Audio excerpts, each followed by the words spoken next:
സഹൃദയരെയും. അങ്ങനെ നമ്മുടെ git welcome to ഡയറിയുടെ 5ാമത്തെ episode പുറത്തു വന്നിരിക്കുകയാണ്. അങ്ങനെ കാത്തിരിപ്പിന് വിരാമം കുറിച്ചുകൊണ്ട് 5ാമത്തെ എപ്പിസോഡിൽ നമ്മുടെ സ്വന്തം പെന്നിവേസ് അണ്ണൻ പ്രത്യക്ഷപ്പെട്ടിരിക്കുകയാണ്. കാത്തിരിക്കുകയായിരുന്നു ഞാൻ. അത് മാത്രമല്ല, നമ്മൾ ആദ്യ എപ്പിസോഡിൽ മരിച്ചു എന്ന് കരുതിയ കിടാവ് തിരികെ എത്തിയിരിക്കുകയാണ്. മാത്രമല്ല, നമ്മുടെ സൈനികർ നമ്മുടെ പഴയ വീട്ടിലേക്ക് ആക്രമിച്ച് കയറിയിരിക്കുകയാണ്. പെന്നിവേസിന്റെ അണ്ണാക്കിലേക്ക് ഉറങ്ങിക്കിടക്കുന്ന പെന്നിവേസിനെ തോണ്ടി തോണ്ടി ഉണർത്തി കൊല്ലൂ കൊല്ലൂ എന്ന് പറയുന്ന പോലെയാണ് ഇതിപ്പോൾ സംഭവിക്കുന്നത്. പറയാതിരിക്കാൻ വയ്യല്ലോ. അങ്ങനെ നമ്മുടെ മെൻ്റലിസ്റ്റും നമ്മുടെ സൈനികരും ചേർന്ന് പെന്നിവേസിനെ അടക്കുവാൻ പോവുകയാണ്. ഇപ്പോൾ ആ പോകുന്ന വഴിയിൽ ആദ്യം പെന്നിവേസ് തൂക്കുന്നത് നമ്മുടെ മെൻ്റലിസ്റ്റിനെ തന്നെയായിരിക്കും. എല്ലാവരുടെയും ഒരു ആശ്രയവും എന്ന് പറയുന്നത് നമ്മുടെ ഈ മെൻ്റലിസ്റ്റ് തന്നെയാണ്. അതുകൊണ്ട് തന്നെയാണ് പെന്നിവേസ് ആദ്യം മെൻ്റലിസ്റ്റിനെ അങ്ങ് തൂക്കി. പിന്നെ പിറകെ വന്ന മെൻ്റലിസ്റ്റിൻ്റെ പ്രൊട്ടക്ടേഴ്സ് 2 പേരുണ്ടായിരുന്നു. അവന്മാരെയും നോക്കി. ഓ പാവങ്ങൾ, എന്തോ വലുത് വരാൻ വേണ്ടി ഇരുന്നാണ് അങ്ങനെ എങ്ങനെ പോയെന്ന് നമുക്ക് കരുതാം. അവന്മാരെ ഇനി ജീവനോടെ കാണാൻ പറ്റുമെന്ന് തോന്നുന്നില്ല.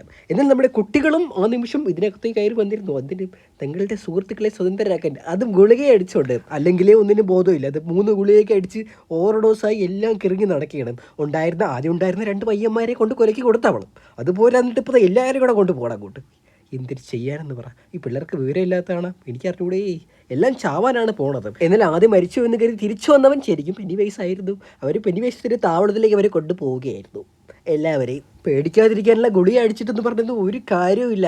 പെന്നിവേസിനെ കിടന്ന് 4 വാക്കിന് ഓടി. ദൈവമേ, കൂടെ ഉണ്ടായിരുന്നില്ലേ കളച്ചിട്ട് പിള്ളേരിറങ്ങി അപ്പോഴേ ഓടി. അതിൽ ഏറ്റവും പിറകിലായപ്പോയി നമ്മുടെ സ്വന്തം നായക. അവൾ ചാവണം അവള്.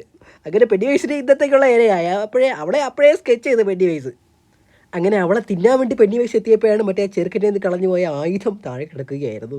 അത് കണ്ടപ്പോൾ പിന്നെ പെന്നിവേസ് അവിടെ നിറങ്ങി ഓടി. വേറെ വഴിയില്ലല്ലോ, അതിന് വെറുതെ ചാവണ ഇതിപ്പം അവളെ ഭാഗ്യം നോക്കണം ആ പെണ്ണിൻ്റെ. ഇപ്പോൾ പറയാതിരിക്കാൻ വയ്യല്ലോ. അവളൊന്ന് ചത്തിരുന്നെങ്കിൽ എനിക്ക് സമാധാനമായിട്ട് കിടന്ന് ഉറങ്ങായിരുന്നു. ആ പെണ്ണിത് കാണുകയും ചെയ്ത് അവളപ്പോഴേ സാധനം അടിച്ചു മാറ്റി അവിടെ നിറങ്ങി ഓടി. എന്നാൽ അപ്പോഴും നമ്മുടെ മെൻ്റലിസ്റ്റ് ജീവനോട് അവിടേക്ക് തന്നെ ഉണ്ടായിരുന്നു. അദ്ദേഹം അവരെ കൊന്നിട്ടില്ല. മെൻ്റലിസ്റ്റിനെ അപ്പോഴേ പെന്നിവേസ് മാനസികമായി തകർത്ത് പെന്നിവേസ് അവിടെ നിന്ന് വെളിയിറങ്ങി. മറ്റേ സാധനം തുറന്ന് പെന്നിവേസ് പുറത്ത് കിടന്നിരിക്കുകയാണ് ഇപ്പോൾ. അതും മെൻ്റലിസ്റ്റിനെ ഉപയോഗിച്ച് ആ പെട്ടി തുറന്ന് പെന്നിവേസ് വെളിയിൽ ചാടിയിട്ടുണ്ട്. അപ്പോൾ ഡെറിയുടെ കാര്യം ഏകദേശം തീരുമാനമായി. ഇനി എന്തും സംഭവിക്കാം. ഇനിയാണ് കഥ ആരംഭിക്കാൻ പോകുന്നത് നമ്മുടെ സീരീസിൻ്റെ. ഇനി 3 എപ്പിസോഡ് ബാക്കിയുണ്ട്. അത് മിക്കവാറും തീയായിരിക്കും. അതിലൂടെ ഞാൻ കാത്തിരിക്കുകയാണ്. നിങ്ങളും അതിനു വേണ്ടി കാത്തിരിക്കുക. അപ്പോൾ സഹൃദയരെ, ഇത്രയും നേരം ഷിമാശീലായി എന്നോടൊപ്പം സഹകരിച്ചിട്ടവർക്കും എൻ്റെ നന്ദി കടപ്പാടും ഞാൻ അറിയിക്കുകയാണ്. നമുക്ക് അടുത്ത ഡെറിയുടെ എപ്പിസോഡിൽ വേറെ സിനിമയുടെ റിവ്യൂ ഉണ്ട്, വളരെ വരും.